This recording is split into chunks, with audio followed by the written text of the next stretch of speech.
नमस्कार दोस्तों, मैं राजकुमार मौर्य प्रखर इंडिया यूट्यूब चैनल में आपका स्वागत है। बहुत बड़ी खबर आ चुकी है उत्तर प्रदेश की राजनीति से। समाजवादी पार्टी को लेकर समाजवादी पार्टी ने 2027 के विधानसभा चुनाव की तैयारी शुरू कर दी है। समाजवादी पार्टी के मुखिया की नजर उत्तर प्रदेश में होने वाले एक एक विधानसभा सीटों पर है और एक एक चुनाव पर है। वहीं पर इस समय सबसे ज्यादा बात चल रही है समाजवादी पार्टी के बागी विधायकों की वापसी को लेकर। दोस्तों, आप सब जानते हैं कि जब पिछली बार लोकसभा का चुनाव होने वाला था, उसके पहले नवंबर महीने में राज्यसभा का चुनाव हुआ था। और राज्यसभा का जब चुनाव हुआ था 2023 में, तो समाजवादी पार्टी के ऐसे 8 विधायकों ने बगावत कर दी थी, जिससे समाजवादी पार्टी का तीसरा कैंडिडेट नहीं जीत पाया। यानी कि समाजवादी पार्टी 3 राज्यसभा सीटें जीत सकती थी, केवल 2 जीत पाई और एक पर बगावती विधायकों के द्वारा नहीं जीत पाई, जो बगावत करके चले गए बीजेपी के पाले में। जिनमें से 8 विधायकों में से आपके सामने सारे चेहरे यहां पर दिखाई दे रहे हैं। जैसा कि आप लोगों ने देखा होगा कि महाराजी प्रजापति इकलौती विधायक थी जो कि अनुपस्थित थी, लेकिन इन्होंने बीजेपी के लिए वोट नहीं दिया था। लेकिन लोकसभा के चुनाव में बीजेपी को जिताने के लिए, स्मृति ईरानी को जिताने के लिए महाराजी प्रजापति अमेठी की विधायिका ने खूब प्रचार किया था बीजेपी के लिए, लेकिन बीजेपी तब भी नहीं जीत पाई, अमेठी विधानसभा में भी नहीं जीत पाई। यानी कि इनकी वापसी समाजवादी पार्टी में अब हो चुकी है। यानी कि समाजवादी पार्टी इनको अमेठी विधानसभा क्षेत्र से एक बार फिर मैदान में उतार सकती है। आप लोग कहेंगे क्या कोई और नहीं है यहां पर लड़ने के लिए? यहां पर लड़ने के लिए और लोग तैयारी कर रहे हैं, लेकिन समाजवादी पार्टी की रणनीति है कि महाराजी प्रजापति को, गायत्री प्रसाद प्रजापति के परिवार में एक बार फिर टिकट दिया जाए, क्योंकि यहां पर इनकी मजबूत उपस्थिति है। तो आप लोग अगर अमेठी से आते हैं तो क्या आप लोग कमेंट करके बता सकते हैं कि महाराजी प्रजापति एक बार फिर चुनाव जीत सकती हैं कि नहीं?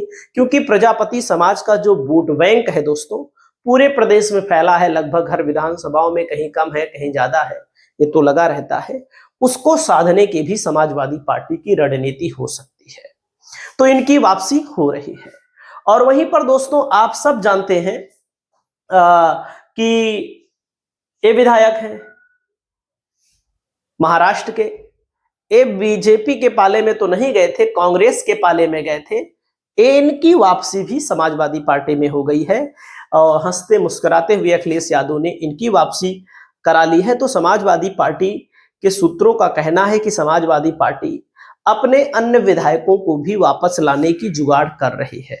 जैसे ये हैं राकेश पांडे, जलालपुर के विधायक हैं, अभी भी समाजवादी पार्टी के विधायक हैं। समाजवादी पार्टी ने, अखिलेश यादव ने इनको सपा से नहीं निकाला है और समाजवादी पार्टी की लोग चर्चा कर रहे हैं कि राकेश पांडे की एक बार फिर समाजवादी पार्टी में वापसी हो सकती है, क्योंकि समाजवादी पार्टी को राज्यसभा के चुनाव में इन लोगों की जरूरत है। कैसे जरूरत है उसको भी हम आप सभी साथियों को बताएंगे क्यों जरूरत है। और यहां पर दोस्तों आशुतोष मौर्य हैं, बिसौली सुरक्षित सीट के विधायक हैं और ये भी समाजवादी पार्टी में एक बार फिर आपको देखने को मिल सकते हैं। समाजवादी पार्टी एक बार फिर इनको सम्मान दे सकती है।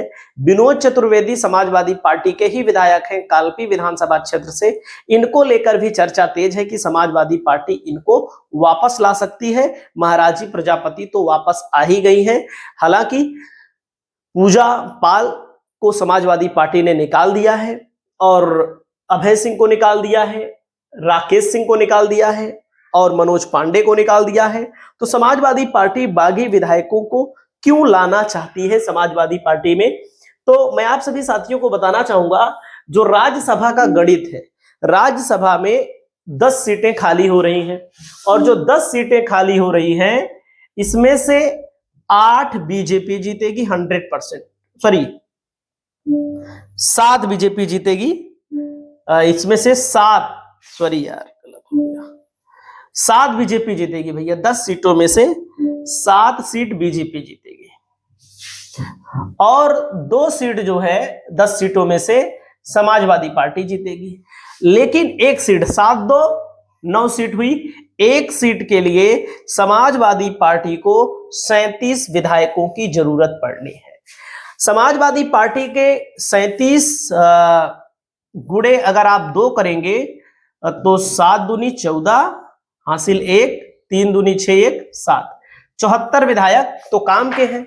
लेकिन तीसरा कैंडिडेट जिताने के लिए समाजवादी पार्टी के पास जो विधायकों की संख्या है दोस्तों, यहां पर आप देख सकते हैं 26 विधायक बच रहे हैं।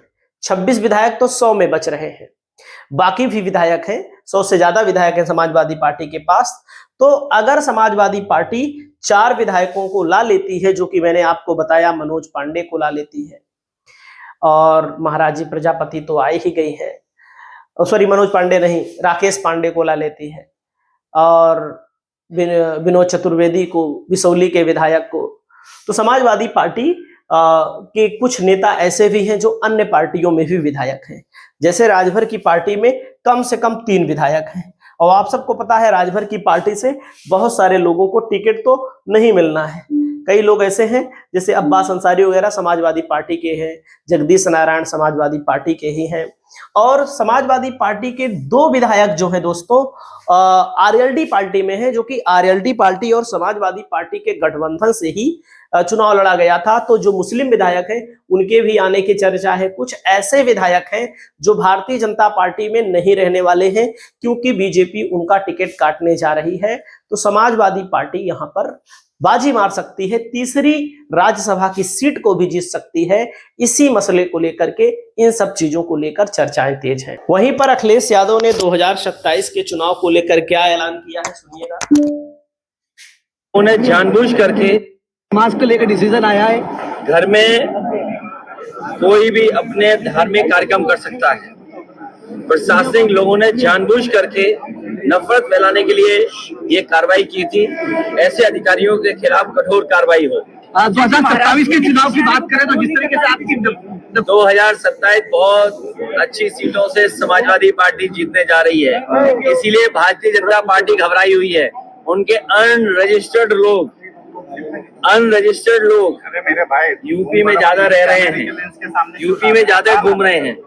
उन्होंने अपनी स्टेट छोड़ दी है। अनरजिस्टर्ड लोग, अंडरग्राउंड लोगों ने उत्तर प्रदेश में ठिकाना बना लिया है। आप जानकारी करना, आपके प्रदेश में कम, हमारे प्रदेश में ज्यादा निवास हो रहा है। तो देख सकते हैं दोस्तों, आप सभी साथियों को मैं बताना चाहूंगा उत्तर प्रदेश की राजनीति किस करवट बैठेगी, आने वाले समय में क्या होगा, आप लोग अपनी राय को कमेंट करिएगा। नमस्कार।